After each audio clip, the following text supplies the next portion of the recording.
And here we go again. Let's go back to this eye. And we're going to continue making these lines with a very sharp pencil. If your pencil's not super sharp, sharpen it or use a mechanical pencil so that your lines are very defined. And we are going to add a whole bunch of those before we do a little bit of shading. Now remember, friends, when we shade something, our pencil goes sideways. So we're going to take our pencil, we're going to hold it sideways, and we're going to start creating some shadows in this eyeball.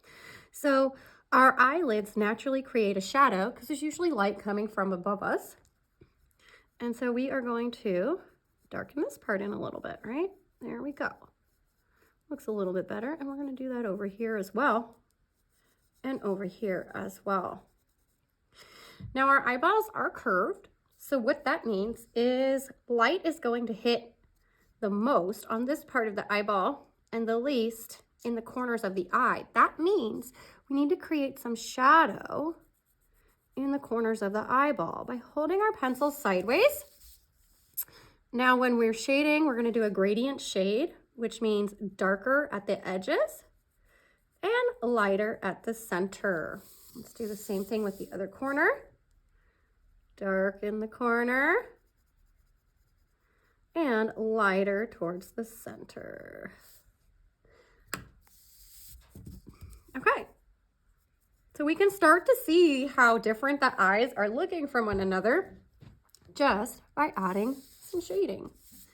I'm actually going to go around the entire edge of this circle with a wee bit of shading here. Awesome. And the other side. There goes. I really like that. If you want to use your finger in here, that is okay. A blending stick would be ideal because it's a small spot, but if your finger is all you have, go with it. Let's repeat that on this eyeball. So opposite of radial lines here, we are starting from the outside and drawing lines to the inside. We're going to keep going around until it starts filling in.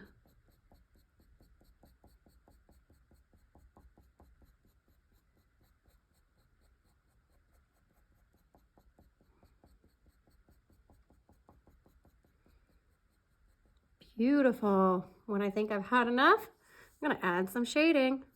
I'm going to go under the top lid to create a shadow that's caused from the light coming from above. I'm going to go to the corner of the eye because it's set back further than the very front of the eyeball. And we're going to put some shading in there. Fantastic. Let's go to the other corner. Put a little bit of shading over there as well.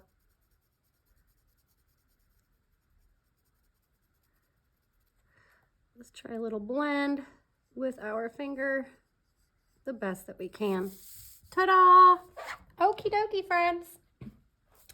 Let's move down into this nose area and let's give the nose a wee bit more definition. Generally speaking, the width of our nose should be approximately the width of our eyes. Remember, proportion is key when creating a portrait drawing. So I can see that this nose is slightly smaller than the eyeballs, which is, I think that's okay. Remember too, the width between the two eyeballs is one eye length. And so if we just look down from the corner of these eyes, our nose ideally should take up the whole space between the eyes. Let's copy this over here.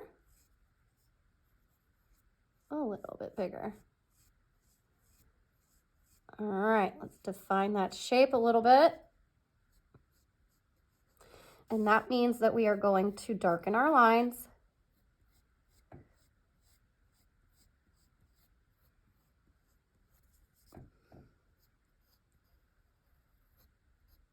There it is. Let's do the same thing on this side.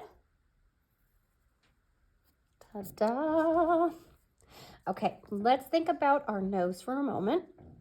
if you look in the mirror, you can see these areas are nostrils, and they're typically going to be dark unless you shine a flashlight up your nose, right?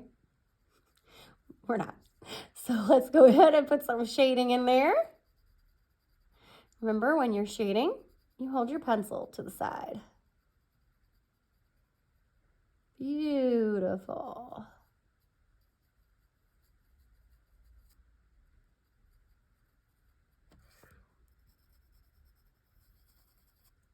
I like it.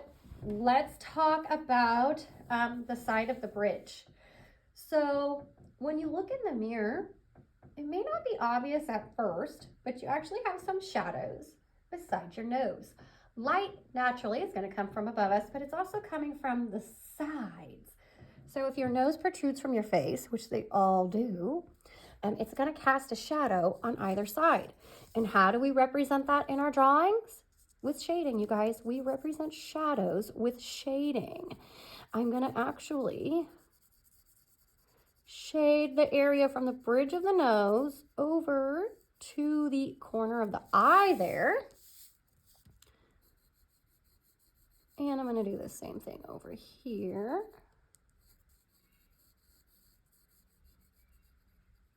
Sweet. Okay, I think I like where that's going, friends. Now, regular shading just like that, I don't really like the look of it. So if I had a blending stick, I would use that. I don't. So I'm just going to use my finger to help move that lead into the paper a little bit more. Get that into the texture of the paper. And now you can see that it looks like a bridge of a nose. All right, let's go back down to that mouth. I'm going to go ahead and define these lips with a strong line.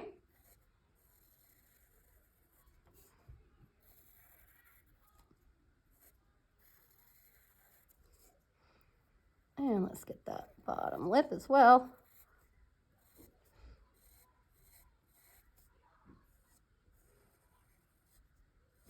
I like it. Something that I like to do with my lips is put a little bit of shading below the bottom lip.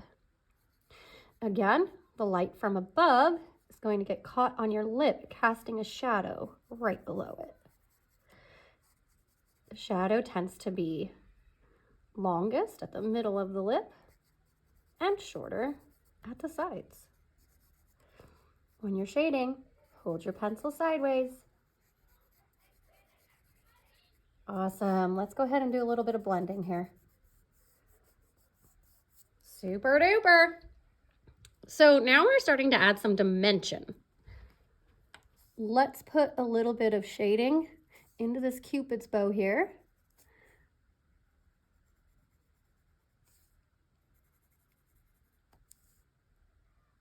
And our Cupid's bow, sometimes that indent can go all the way up to our nose. So let's create that effect. There it is. Okay, friends, now we talked about jawline, right? And if you started with a perfect circle, you can imagine your jawline being probably right about where that perfect circle is coming down. So I'm going to lightly shade where that perfect circle would come down a little bit more.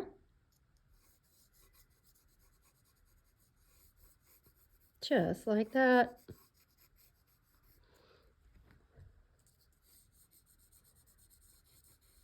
All right, let's blend. Here we go. All right, now we have some cheeks. What are we missing, you guys? How do we hear? What do we use to listen? Our ears. Okay, so let's talk about the ears for a second. The ears can be tricky, you guys, but let's think about them as far as their layout goes. They are going to start on the head, right at about that eye height there, right there, and right there. Let's make some guidelines for us so we know where we're going. And then our ear is going to actually attach back to our face right about here, which is just above the bottom of the nose. About right here. So that's where they attach to our heads in real life. Let's try and make it look like that on paper. The ear comes up and out. And because we don't have a side view of an ear, this is the front view, it's actually going to then curve in towards the face, come back out again for that earlobe, and it swoops down and then back up to connect to the face. Let's try the same shape on the other side. We come up from our starting point, around, back in towards the head, and then it comes around here to connect back to the face. Voila, there's the basic shape, but what are we missing? The texture from within the ear. And we're just gonna put a couple of random lines in there to help define that.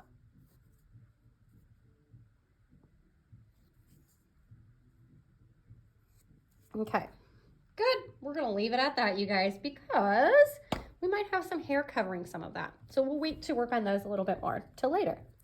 When we talk about hair, we have a lot of options. Let's look in the mirror and let's try and recreate what we see on our heads. So I have long hair.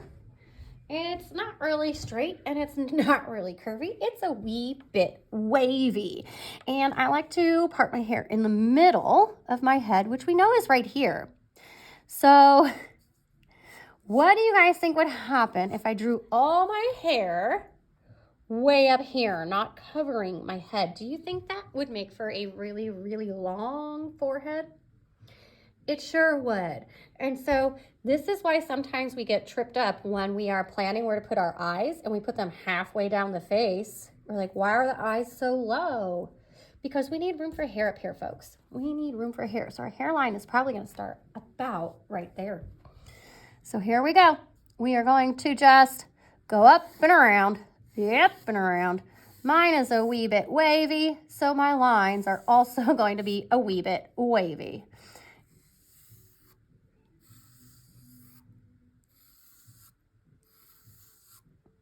And of course, the hair from the back of the head, we can still see it up that high, but it's going to then come around. I'm going to have, let's see, some hair swooping that way, swooping like that.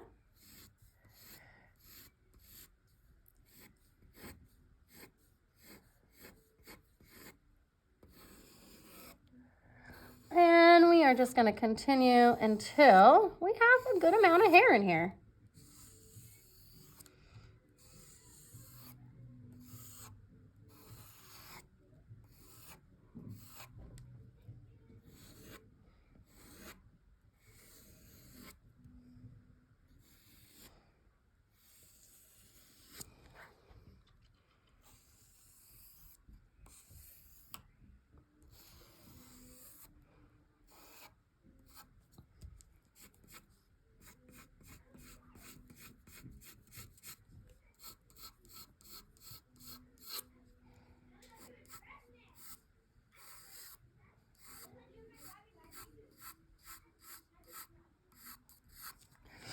Okay, so then another trick that we can do with the hair is come to what would be almost like the ends of the hair.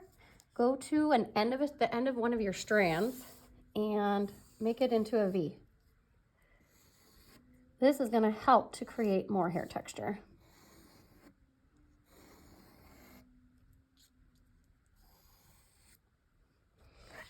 All right, the hair definitely needs more. But I want to show you guys how to make a neck. Your neck is not a stick. So we might be thinking of putting something about this wide here for our neck. It's actually almost as wide as our jawline, you guys, about this wide. So we're going to start right here and have a neck curves in a little bit, and then it's going to come back out. It's not even going to go straight down. There we go. And we're going to create a little neckline here. And then a shoulder that would come down. It's actually kind of hidden by the hair. So I think for today, friends, we are going to stop right here.